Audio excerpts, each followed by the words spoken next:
Hello, beautiful strangers, and welcome back to another episode of Crimson Gray. When last we left off, we got another ending that seemed not so good. Let's just say it was called the Caretaker ending, I believe. And this time, we're going to start our way down and get another ending. Well, let's start our way. We are going to get another ending. It's not going to take very long. We've, as a matter of fact, seen a majority of the scenes to get there. So I'm going to go through, I mean, it's the same as, more or less, as the Alone ending. Which was not the last ending, but the one before that, I believe. Something like that. But just for posterity, I'm going to show off how to get there. Yep, we continue with the original balance. And we're just going to skip. So, as we're skipping along, smile at her. How is everybody doing? I'm overall, I'm okay. Leave a note. I'm very creatively drained. I've written like 4,000 words over the past couple of days over, I've been, cautiously say yes. I've been working on a D&D adventure, basically just doing that, and it's a little bit time consuming. Well, time consuming, at least in the way that I normally do it. We're going to talk to Lizzie, because I like to write down why I'm doing things so I don't forget. But yeah, I've written like 4,000 words at this point. We're going to take Milazine. Wow,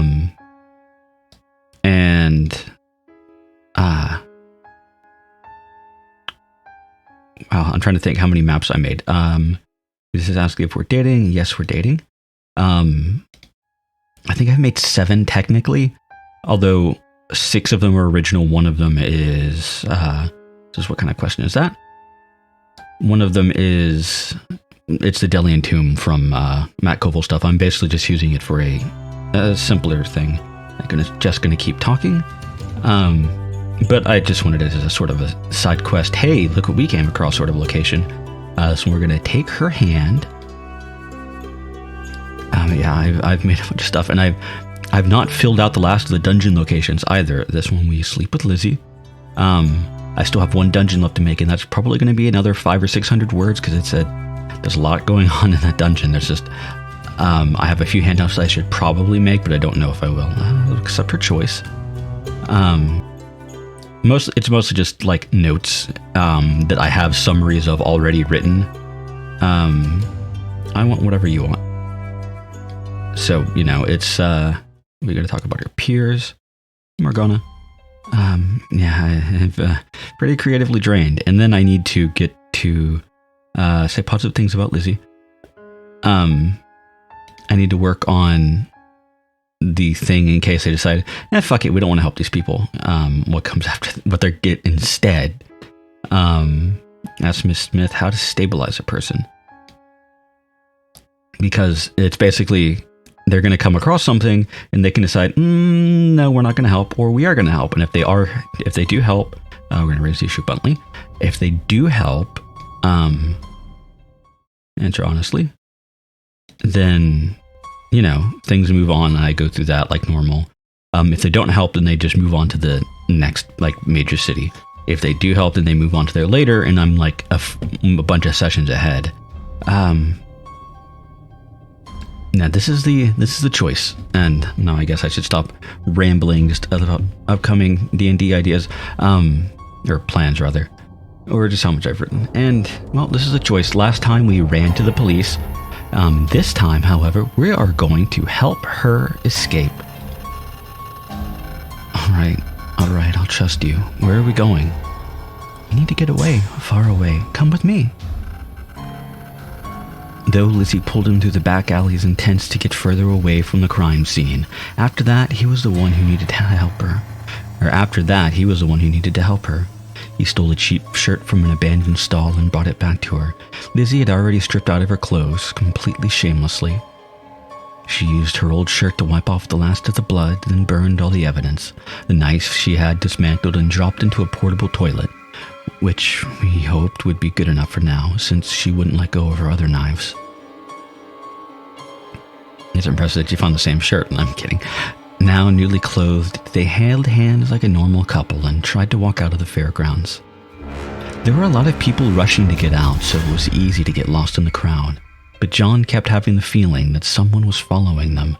There was something hard in Lizzie's eyes, too. When they got far enough away, they slipped down a side alley and began taking notes away from the residential district. John realized that they weren't headed for the bus stop. "Lizzie, what's going on?" "Shh, there." And then he saw them. Several men wearing black clothing had spread out across the alley in front of them, and there were more approaching from behind. Just as he started to panic, Lizzie abruptly pushed him so hard. Why is my phone not unlocking? He smacked against the wall painfully. Fingerprint scanner wasn't working. That's probably not a good thing. Anyway. "I'll deal with you later, meatbag." God, I cannot remember what that's from. I couldn't remember it the first time either. I looked it up and forgot. Also, I like that face. Her voice sounded so helpful that he was shocked, but then he understood. She was trying to protect him. Even when being attacked by multiple armed men, she was going to sacrifice herself to protect him. That was the exact moment the bottom dropped out of his mind. A worthless piece of slime like him didn't deserve her. I never believed her tip would be right. She knows what she's doing. She's done a lot for the company. But really, just one girl? Shut up, both of you. This isn't a girl, it's an unstable animal. With that command, the soldiers raised their weapons, but while they had been talking, Lizzie had not been standing idly by. Though he hadn't noticed, she had slipped beside a trash bag. When the soldiers began to raise their guns, she kicked it towards one of the group of men as she spun and swept at the others. John could only watch in numb shock. Before the men on the opposite end of the alley could aim again, she was upon them and her axe cleaved through with terrible force. All he could do was watch her move amidst the bloody sprays and think that he didn't deserve to have her protecting him.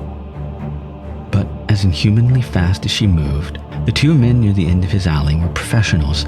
They had wasted a few shots on the trash bag and had taken a moment to reorient, but now they were aiming towards her again.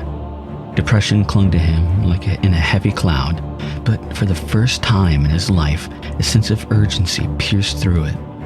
He could see exactly what would happen. Lizzie would try to attack the men near him, but it would be too late. She wasn't that fast. But they were so close, and they had completely ignored him. Before he knew it, he was hanging and he knew what was happening. He had somehow pulled himself to his feet. The world seemed gray and he felt too heavy to do anything, but he didn't care. The men saw him move, almost turned on him, but then it was too late. He was tumbling straight into them. They cursed and one of them struck him to the ground, adding a ringing pain to the echo in his ears. But then Lizzie was there, her blades slashing in two brutal strikes. She knelt over him the next second, laughing wildly, crying, kissing his face. Her lips tasted like blood, but he didn't care about that either. The rest of that night was a gray blur for him, his energy completely drained by that one act. Even years later, when Lizzie told him the details, he struggled to match them to the gray haze in his memory. Somehow, Lizzie had gotten them both to a secure location and cleansed them of all evidence. This playing with box. She had already had an emergency plan, so she had a car ready and driven them out of town before the police figured out what happened. Days later, he read in the newspaper that the security forces had been Koitek men. They had gotten some hot water for the government for carrying so much concealed weaponry. They settled with the government for an undisclosed sum, of course, but it added to the tension to the case that the police were happy to get it over with as soon as possible. For several months he lived in fear for every day, but gradually that fear faded. He had Lizzie with him, after all. He had been afraid that slaughtering so many people like that would change her, but after that day she became the very picture of a loving and attentive girlfriend. And before too long, wife. He knew that it couldn't really be over. Even if that case had been closed and Lizzie seemed stable, life wasn't so simple. She would still have to live with who she was, just like he needed to live with his depression. They had joyful days, and they also had rough days. But at least on those they could hold each other, and the world seemed a little less gray for a while. And that was I believe that's called the happiness end. There is another path. Yep, there are 2 more endings left. The true end, and then, a different end. I don't remember which is which. I remember both of the endings, more or less. I just don't remember which ending, has what in it. So, let's make our way down the next ending, shall we?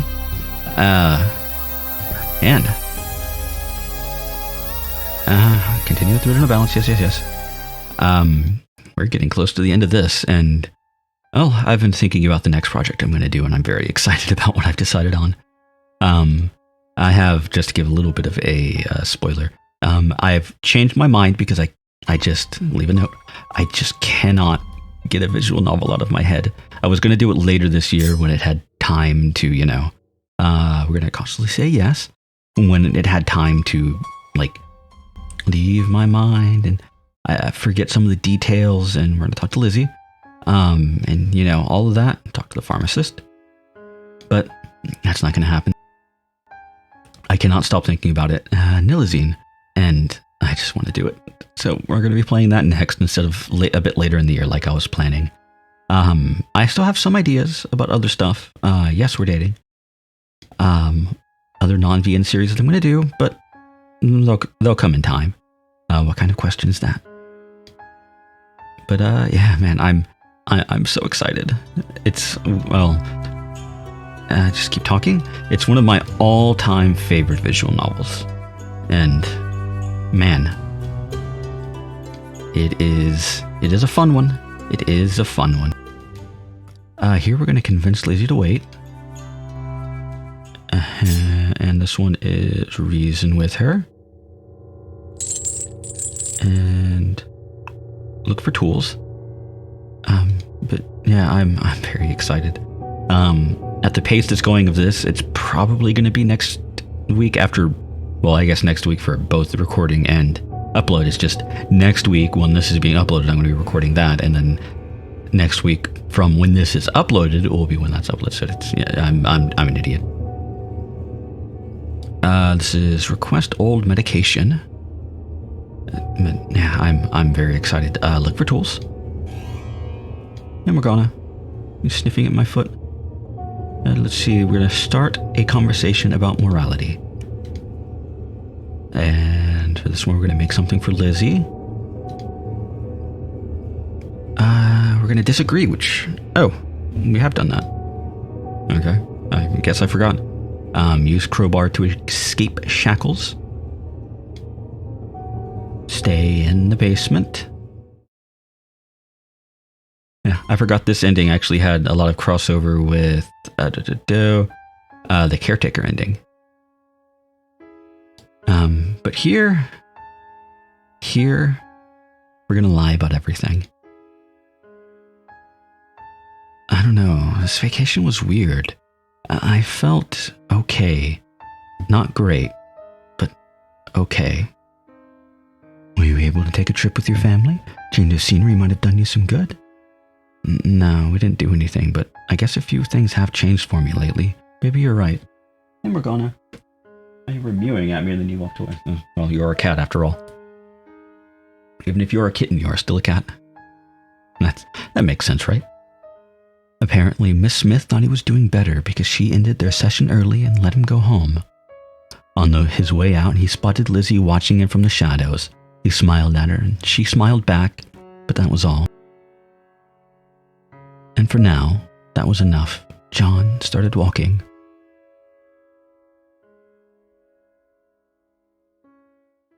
The school year got away from him a little. Despite everything he'd been through, John found himself returning to something like a routine. His time with Lizzie was strange. At times, she was even sweeter and more devoted than before, but occasionally she showed flashes of something else. Once, when a classmate happened to smile at him, Lizzie explained at length about how she wanted to dismember the other girl one limb at a time. John just held her and stroked her hair. I've not gone that far, but that was a fun writing exercise that I've seen. Well, I had a teacher. I think it was a teacher or a teacher's assistant or something. Say in high school, if you wanted to do like horror, trying to, get into the groove of, okay, this is something horrific, like horror, like gross, gory kind of horror. Because I had a friend who was super into that, like writing that. I've never been big on writing horror. I like writing depressing stuff, or dark stuff, but not necessarily horror proper. But yeah, it was described as, look at somebody, think of all the horrible bad things that have ever gone into your mind and write about it. Targeting that person. Just, it doesn't matter who. It could be a fictional character or whatnot. It doesn't matter. Just do that, and you'll get ideas of, okay, if I do that, well, is that even possible? No, that doesn't seem like something that would be possible. And like, try to do that, and you would get into the habit of writing like proper horror, things that made sense, and not just what was the term that he used? Something fantasy. I don't remember the term that he used.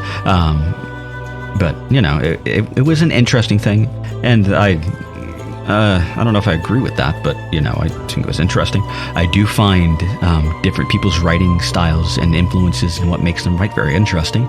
So if you like to write, tell me what inspires you. I guess it's if you write. Again, I like reading stuff like that. I like learning, and more. The more information I have about how to do something and how different people do something, maybe it'll improve how I do stuff. So, Anyway, maybe he was going crazy, but he no longer minded those parts of her. He much preferred that Lizzie to the one who tried to hide her true nature from him.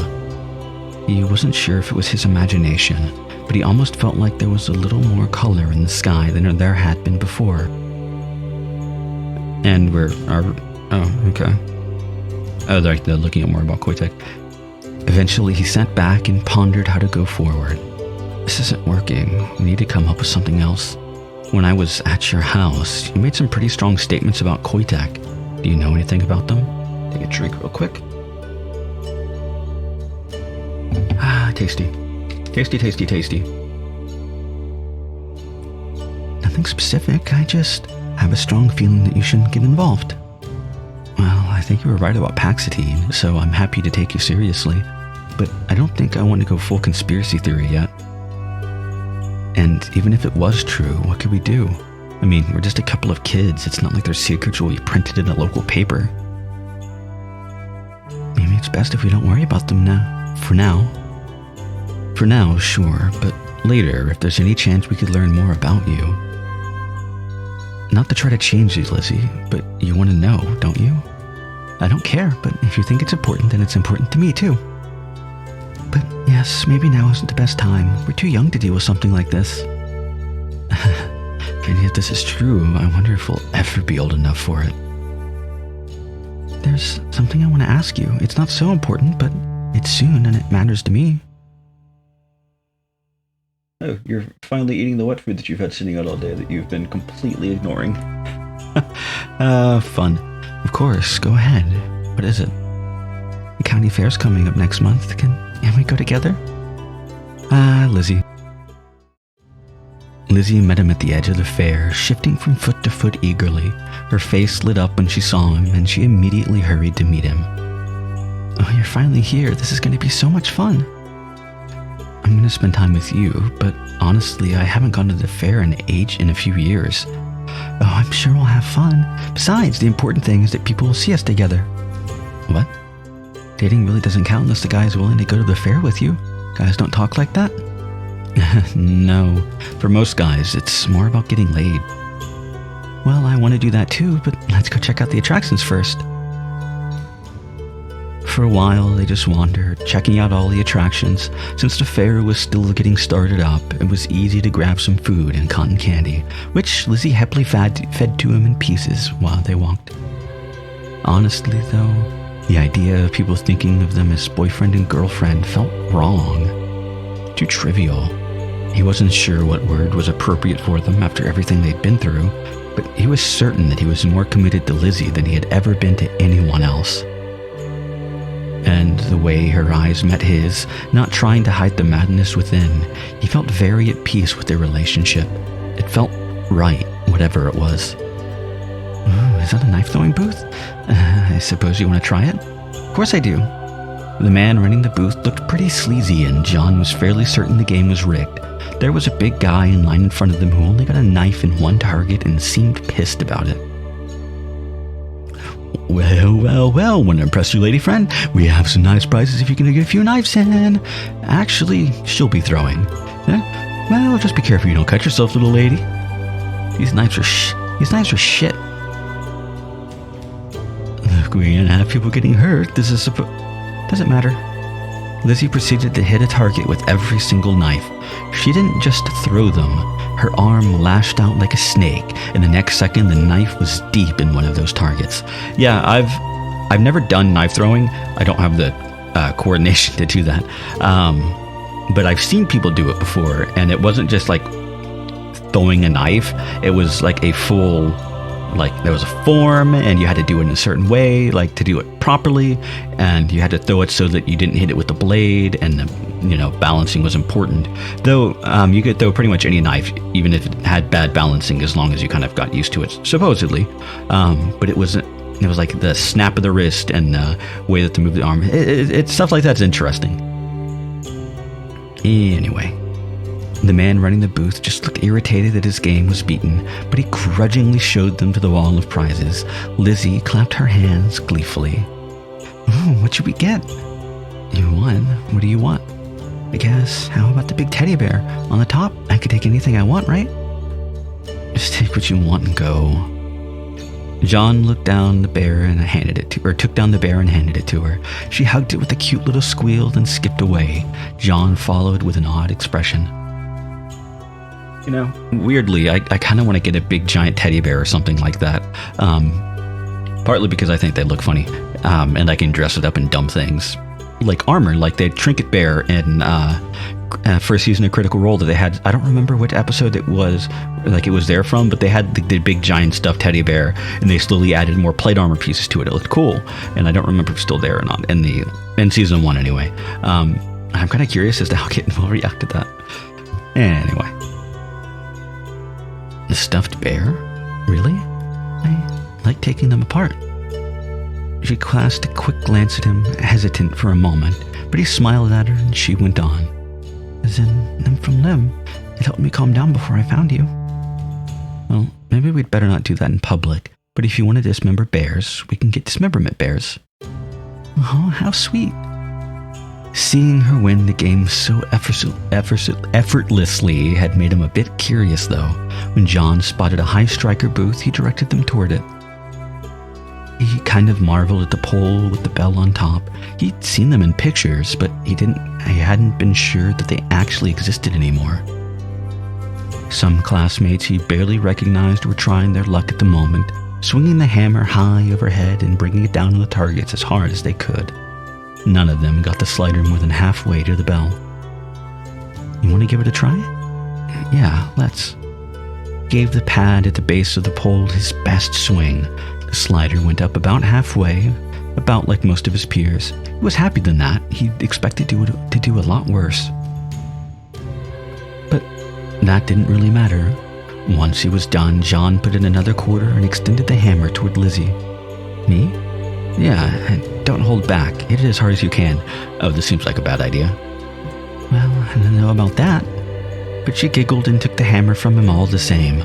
While the lights stopped flashing, Lizzie held the hammer in one hand and got into position. When she actually struck, it was surprisingly fast. She raised the hammer, grasped it with both hands, and then somehow, a second later, she had already slammed it down. Hard. The slider shot upwards and struck the bell with a crackling sound before it fell back down. Oops, too hard. That's what I thought, though. Wait, do I not get anything now? I think the lights just flashed and tell you you're really strong. That's really disappointing. She didn't seem disappointed though, smiling at him as they walked onward. So, you were curious about me? Just wondering how strong you actually are? I'm not sure, to be honest, but it's always been that way. As soon as I went to kindergarten and met other kids, I realized I had to slow down and pretend to be weak, or they would look at me too much. Well, that's pretty impressive. I like hammers. They're just very messy. Hammer smashed face and all that. Knives are more fun to collect, and so practical, but what really feels best in my hands is an axe. I'm not sure why. This might be another conversation better left for private. Okay. They walked onward, just chatting and enjoying each other, and John almost forgot about the fact that he was carrying a giant stuffed bear, but he got reminded when he heard an unpleasant snicker. Are you fucking serious? You two came to play around with stuffed animals? One of his classmates was there with his girlfriend, pawing at her chest while she giggled and swatted at his hands. They both leered at John and Lizzie holding hands. I mean, what are you, 12? Once, taunts might have bothered him, but now, John didn't care. He didn't even have any desire to prove that his friend was wrong. When he thought about what he had with Lizzie, he felt her squeeze his hand. He just didn't care. Come on, let's ditch these losers. His classmate's girlfriend led them away, and John didn't really care about that either. When he gave Lizzie a smile, though, she seemed a little irked. You can just ignore them, you know. Yes, but that won't be satisfying. Come on, this way. She dragged him into the narrow alleyway between two stalls. A little ways down, there was a closed-off space in between several of the temporary stalls. Surrounded on three sides, the sound of the fair seemed softer. He became very aware of how alone they were as Lizzie slid off her jacket. You want to do something not childish at all? Yes, I think I do. I don't know how we can just ignore what they said like that, but I admire it. Me, I want to do something to prove them wrong. You are enjoying your boxes, aren't you? Yes, she definitely is. She pulled off her shirt and he smiled. Well, you're doing a good job.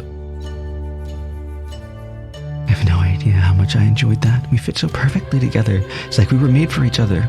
He leaned back against the wall, needing a moment to catch his breath. That good, huh? Lizzie stood up and gave him a hug before putting her bra and shirt back on. Wow, that felt amazing. I know, I want to do this and so much more. Maybe give me a break, though? Lizzie giggled mischievously and took his hand to pull him from the alley. Okay, but not too long. Soon they headed back out of the alley. John felt like everyone must have noticed, but no one even looked at them. Actually, things outside seemed different. He frowned and glanced at Lizzie, who paused for a moment, then nodded. Is something wrong? The sounds in the distance aren't normal. There's too much tension. As soon as she said it, he realized that she was right. It didn't sound like people talking and having fun. They were upset about something. They glanced at each other briefly, nodded, and then headed towards the source of the commotion. Soon they arrived at a densely packed group of people clustered around a line of police tape. They could see a few cops moving within it, and spinning lights lit the entire scene in strange colors, but he couldn't tell what happened. As he frowned, pondering something, she nodded her head toward the crowd, so he headed forward to learn more. He found a familiar face in the crowd and tapped on her shoulder. Hey, what's going on? God, it was horrible. Someone from our school was killed. Who? His face was taken off entirely. They're still trying to identify him. Shit. I know who did it? They say it. I can't believe this, but they said it was some girl from our school. She stabbed two police officers, with a knife. They were rushed to the hospital. Whoa, what about her? They shot her. Seriously. At least that's what I heard. I just got here in time to see the body before they covered it up, but I didn't see the violent part. Horrible. Thanks for telling me, though. His classmate went back to staring at the crime scene, so he let himself drift back to Lizzie. Her eyes had grown serious, so he followed her as she put some distance between them and the crowd. Normally I would have guessed it was you, but no, it wasn't. I would kill anyone who got in between us, anyone you wanted me to, but I wasn't involved with this. Do you have some idea, though? It was another girl, not like me, but similar, in our school. Really? Her mother knew Abby. They got kicked out of a Koi Tech program together. For the same reason, being pregnant? You've got to be kidding me. I'm going to take a quick drink.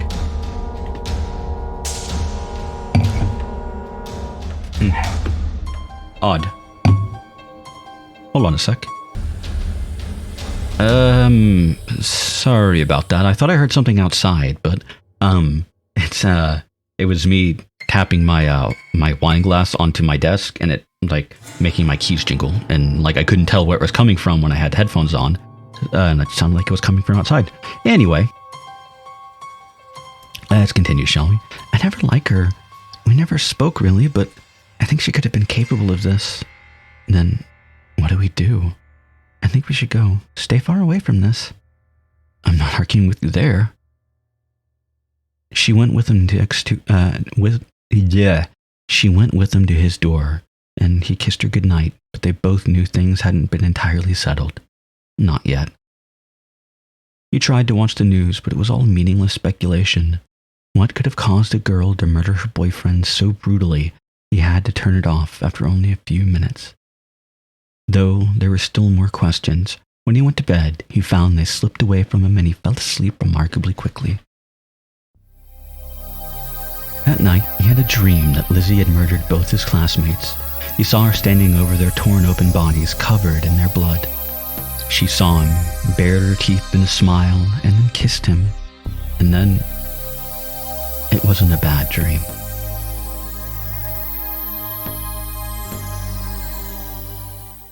The next morning, John woke feeling the best he'd felt in a long time.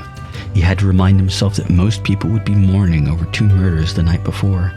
The school had the flag at half-mast, and a class was cancelled so they could have a special assembly about the incident. It meant basically nothing to him, and to most of the other students as well. It seemed to have shaken everyone to the core, but John still felt good. Maybe that meant something was wrong with him, but he didn't really care. That day, he and Lizzie were even closer than before. When he saw her eyes light up whenever she looked at him, he felt like he could really be with her forever.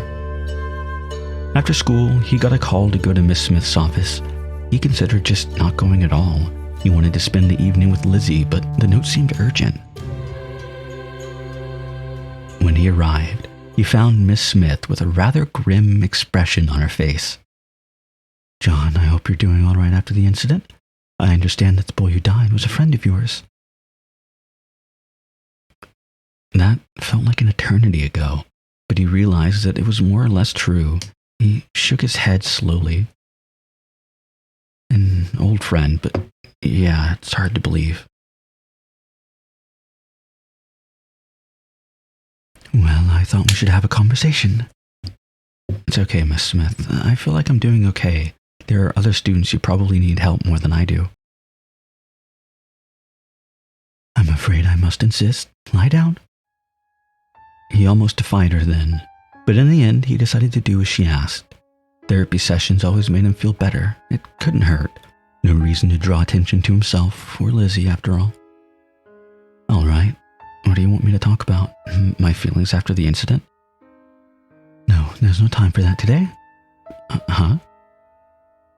"I need you to relax, immediately." John began to settle back onto the couch, letting her words become a meaningless hum. And for the first time, he realized how wrong that was. "What are you doing?" "Oh, you're playing with my towel." "Okay." He lay there, apparently relaxed, as he tried to think back to their past therapy sessions. The more he thought about them, the more he realized an ominous pattern. He could barely remember any details. They would chat for a while, then the rest of the session was just a white haze. "Really? I need you to remain calm and come with me." She smoked flatly, as if she expected him to obey without question. Was this some sort of hypnosis? Well, realizing she might get upset, John slowly got to his feet. He wasn't sure how he was supposed to act, but he settled for straightforward obedience. Delayed response. Have you been taking your Paxitine lately? He gave a half shrug and just stared back at her. Miss Smith frowned, then shook her head and gestured for him to follow. I suppose it doesn't matter. All this is normal. You want to follow me and await instructions? John had no choice but to do so as she left the building, but inside he was panicking. What was he supposed to do now? If he'd seen Lizzie, he could have begged her to follow with his eyes, but he didn't see even a hint of her, not even watching from around a corner. They walked outside into the parking lot where Miss Smith opened the passenger seat door of her car and gestured for him to get in. He stepped inside and tried to keep the tension off his face, instead just staring forward. They didn't drive very far, just to a warehouse a few blocks away from the school. It looked half abandoned, but with their car approached, the gate opened and one of the garage doors opened for her. Inside, there were multiple armed men in gray body armor. He didn't see any insignias on them or any indication of who they worked for. Why don't you take a seat, John? He got out of the car to obey. Then, only then spotting a blank white table and 2 chairs placed in the center of the warehouse floor. Sitting down, he tried to stare blankly at the table as he analyzed what it held. There were 2 metal briefcases, and, just to make things strange, a box of surgical gloves. Remain calm, but focus on me, John. You're aware of your surroundings, but willing to accept what I say. Huh? Not the most elegant of lies, but it seemed to work. Miss Smith barely even glanced at him, instead pulling on a pair of surgical gloves. We brought you here for your own protection, John. I'm afraid your girlfriend is not who you believe she is. Lizzie, what's the problem? Is she okay? I'm afraid not. Not even close. Years ago, Koitek was an innovative company on the forefront of biochemical research, but I'm afraid some of the company's founders were less than ethical. What does any of that have to do with us? Shut up, I'm getting there. Testing standards were rather lax. In particular, there was a certain test of a mood drug that could probably never have been certified. What is this, fucking amateur science or something? Dozens of lawsuits were settled for families that suffered in the tests. And that is right and good. Koitek acknowledges the mistakes of the past. Unfortunately, some of those mistakes were more enduring. 4 pregnant women participated in the tests without disclosing their pregnancies. They were, of course, removed as soon as their condition was revealed. I realized, but it was too late for the embryos. One was completely non-viable and stillborn. There's conflicting evidence around the second, but it appears the boy may have committed suicide at a young age. But we are concerned with the last 2. Hey, Morgana. One of them was the murderer who the police put down last night, and the last was Lizzie Doss. Uh-huh. You're saying Lizzie's had some kind of condition? Early investigation suggested both girls turned out normal, so the matter was closed, but recent events made it very likely that both of them were deeply disturbed. Hey, Morgana. We'll play after I finish recording.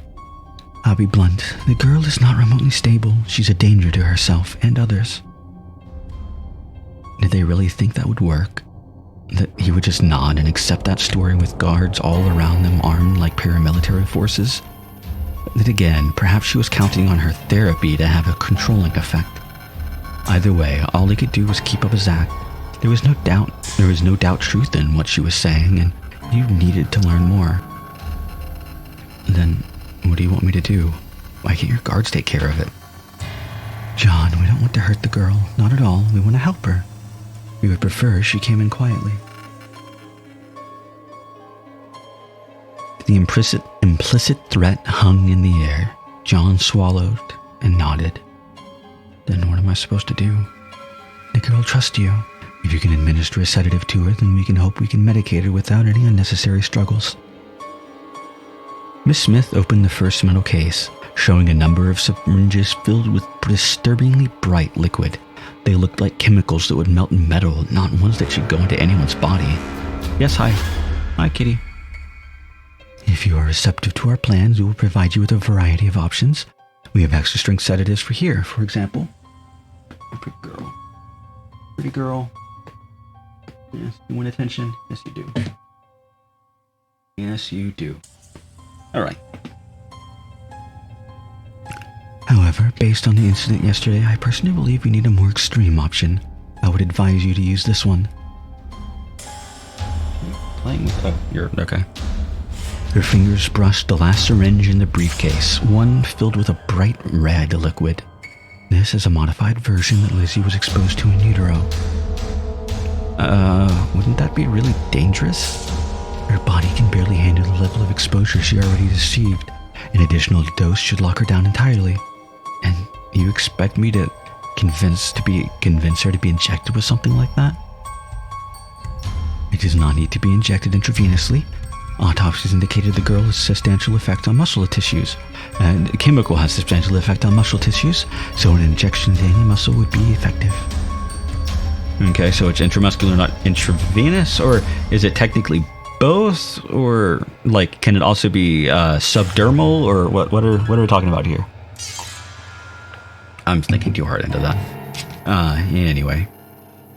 Also, I hate intramuscle injections. It just feels like... Ugh. I mean, I hate needles in general, to be fair, but intramuscle injections are the worst, in my opinion. Autopsy. This was more of a conspiracy than he'd imagined, but there was no time to reel from that now. John simply nodded as if this was vaguely reasonable. Well, I want her to get the help she needs. Are you sure this won't hurt her? Pretty girl. Pretty girl. You know... It's difficult if you want me to go to, or you want to lay in places where it's difficult to reach you to pet you. Anyway. Let me be honest with you, John. There will likely be some pain for her as her body rejects the chemical, but it may be the only way she harms no one and cooperates with treatment. I see. He sat forward and held his head in his hands, as he needed to think, which he desperately did need to do. Would they really just give him the syringes and let him go? He doubted it. At the very least, they'd be keeping him under heavy surveillance. Talking directly to Lizzie would be impossible. In fact, he had to wonder if Miss Smith wasn't saying was just a backup plan. It might be no accident that Lizzie was missing. Maybe they were looking for her. But ultimately, he didn't have enough information, and he didn't see any way of getting to the point he needed to reach with so many security forces present. Smith, HQ hasn't responded. Damn it. We'll just proceed with the plan then. No, that's not it. We seem to have lost our connection. And then this case is completely under my authority. John, we're counting on you to end this without anyone else getting hurt. I hope I can do that. You can, I'm sure of it. Then, should I... He wasn't sure exactly what approach he was going to take. Then, abruptly, it didn't matter. Lizzie was in the warehouse. She winked at him. A second later, one of the guards fell with a gurgling cry. Everyone's eyes were drawn to him and the knife in his eye, except for John, who looked in the other direction. Sliding up behind another of the soldiers, Lizzie drew her axe across his throat. Damn it, take her down. We need her alive. Unfortunately for the soldiers, Lizzie was under no such restriction. She was enormously outnumbered, but she swept through the group, axe flashing brutally. They began using rubber bullets on her, and though some hit each other, a few managed to strike her. Lizzie slowed, faltered, and eventually they tackled her to the ground. John. She said his name only once while they wrestled her into the chair beside him. But it broke his heart. He wished he could do something, but he was helpless against trained soldiers. They had been cleverly concealed, but John realized his chairs had sturdy straps designed to bind someone completely in place as they pinned Lizzie to her chair.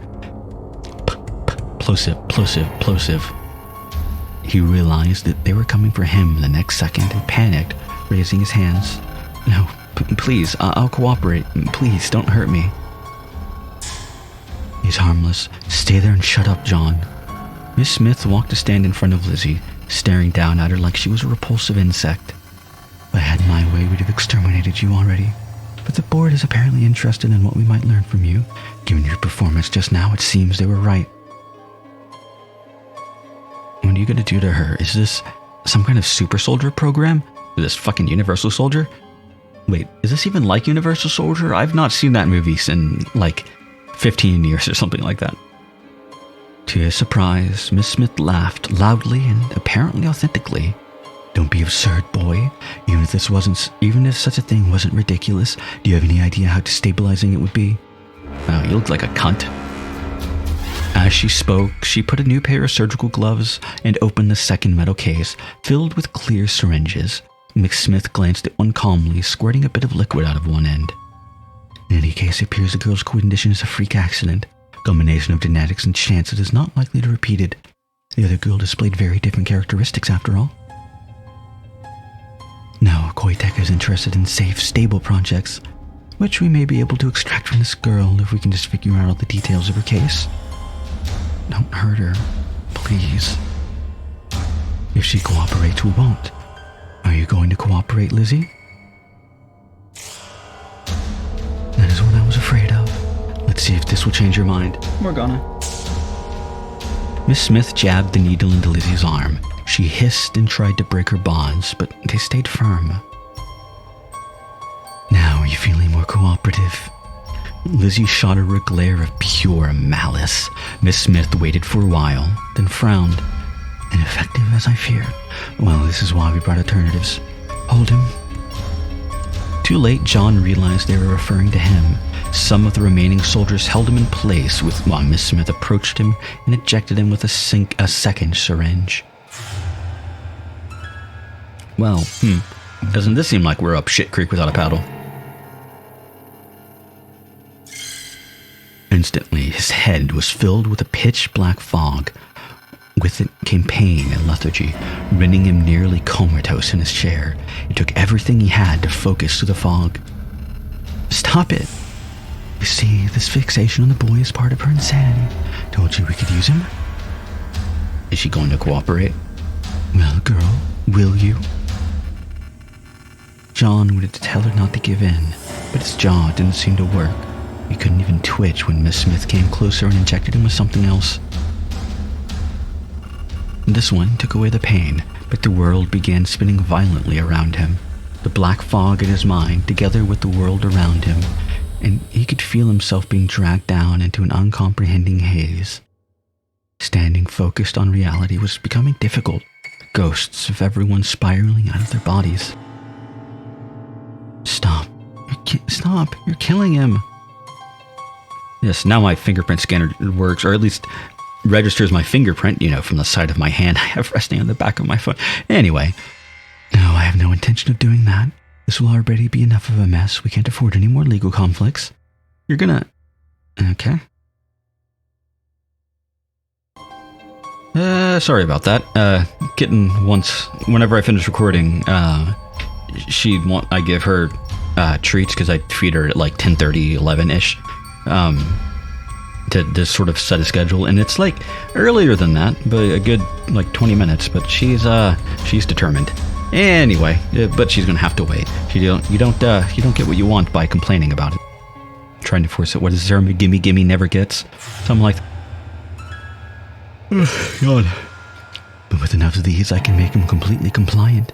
He'll say anything we want him to say, and everything that he is will cease to be. God, aren't you just a wretched cunt? The words sent a wave of cold horror spiraling into the whirlwind around him. But it made Lizzie give a sobbing cry as everything faded away. The last thing he heard was her desperate plea. No, please, no. Before he could hear anything else, John lost his grip on reality. He tumbled down into a maelstrom of chemicals and emotions and chaos. It felt like he fell forever. And then suddenly, it all stopped. It was as if he stood in the eye of a hurricane, swirling chaos all around him, but for the moment, perfectly still. And in that moment, he saw a fever dream of fracturing time.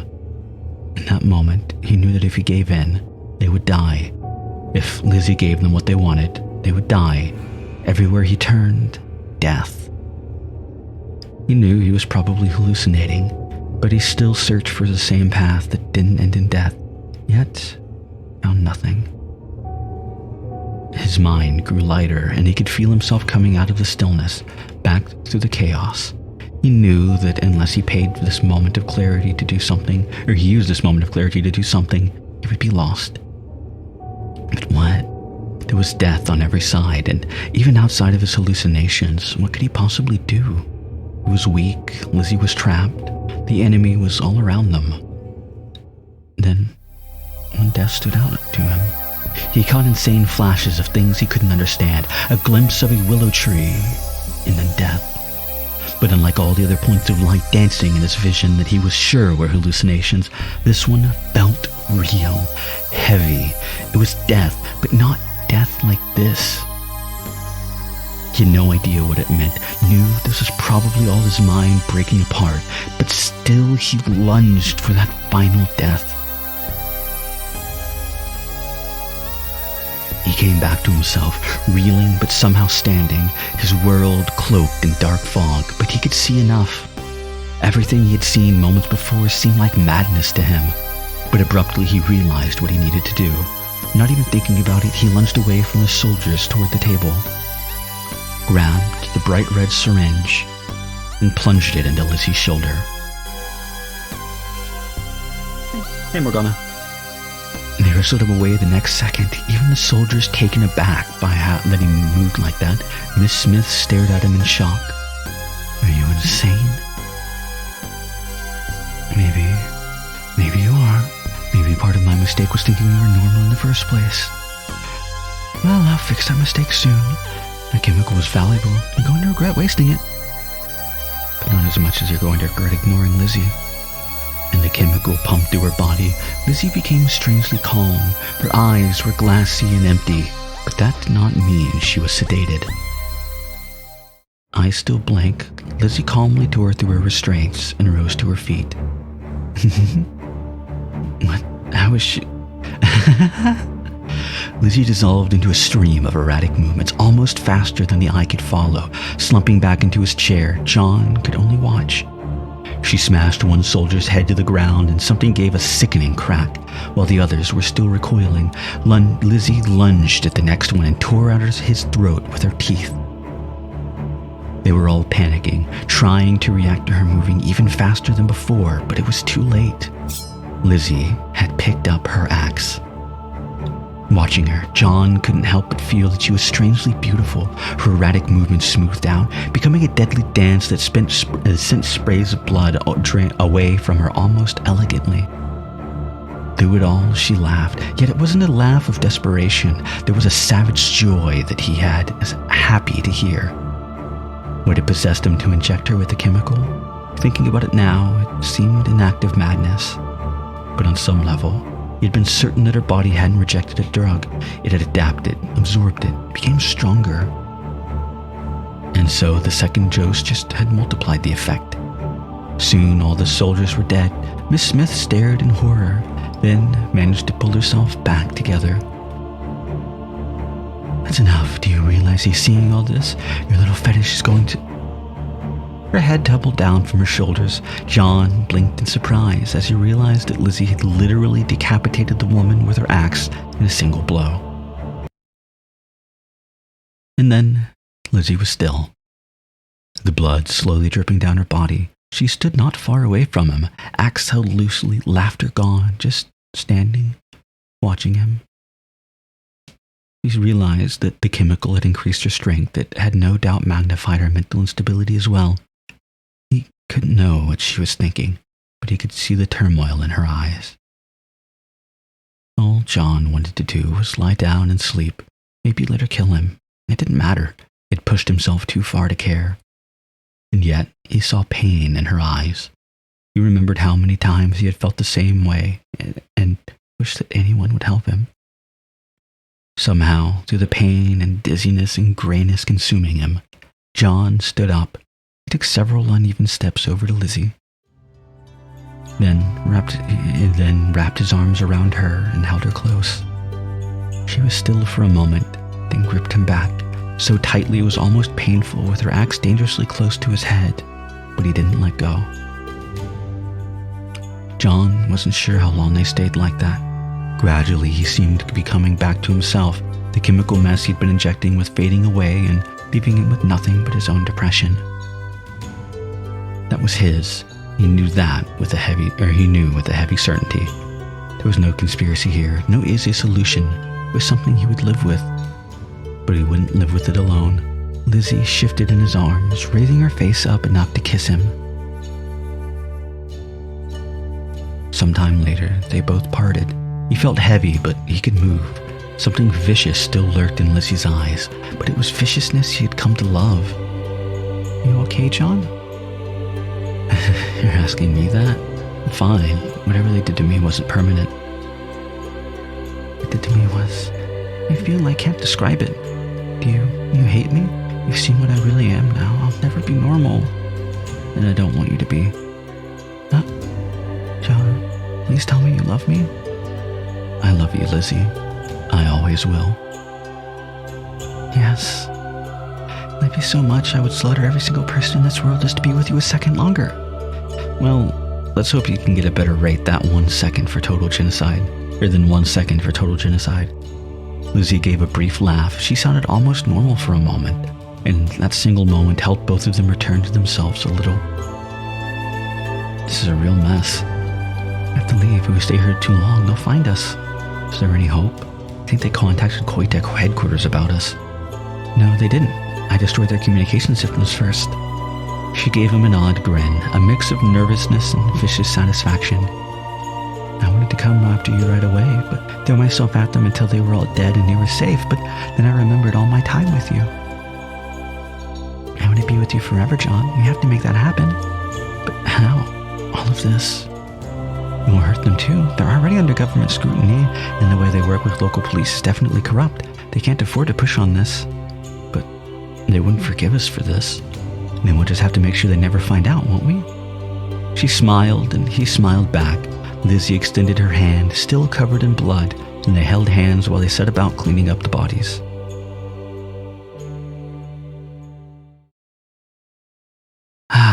That was a true ending. Artwork by Red, Kevin McLeod. Special thanks to Cantor Nomo, BB Master, ECD, Kevin Zhu, Jalal, Michael Wade, and the bids.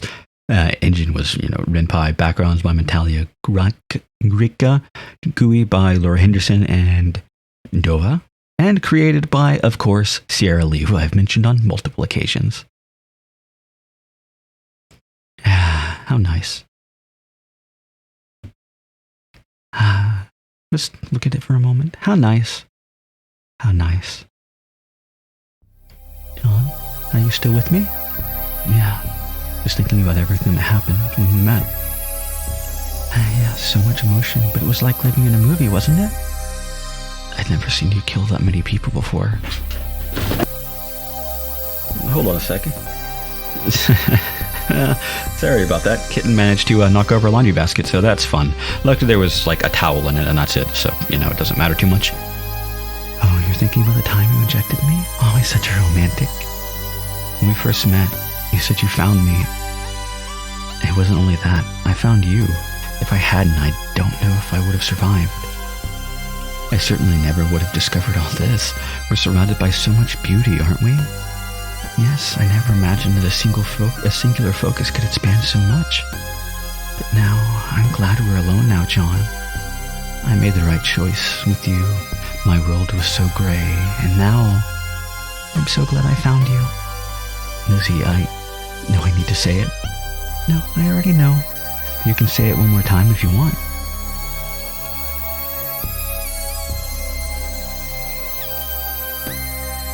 And that is the true ending. Ah yes, choose your title screen. I like the living tree. That was nice. There is still technically one ending left as well as the bad endings. What I think I'm going to do is make an extra episode, because it's basically just a special, hey, here's something you could have done sort of ending. I don't even remember much about it other than it was short. Pop. I think what I might do, I'm still thinking on it. Making a little bit of a an extra episode where I go through and mess around. I show off that ending, and then I kind of just mess around and see if I can get any bad endings by just doing everything bad that I can think of.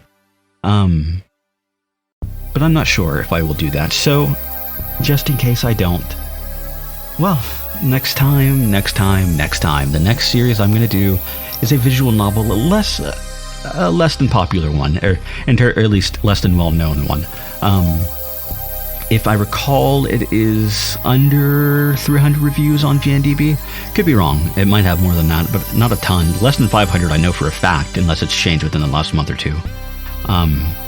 It is one of my all-time favorite visual novels. It is an older one. Came out in the late aughties, I think. Maybe early 2010s. I could be wrong there, though, but I think it's in that general time frame. But I'm so excited for it. It is a visual novel that I read earlier this year, and I've not been able to get out of my head since then. I read it not that long ago, as a matter of fact, and I just cannot stop thinking about it. And one of my first thoughts after finishing it was, I cannot wait to start it. But I'm bubbling on, and I'm going to be bumbling and rambling and gushing all over that visual novel at the beginning of that series. So, until next time, goodbye and good night.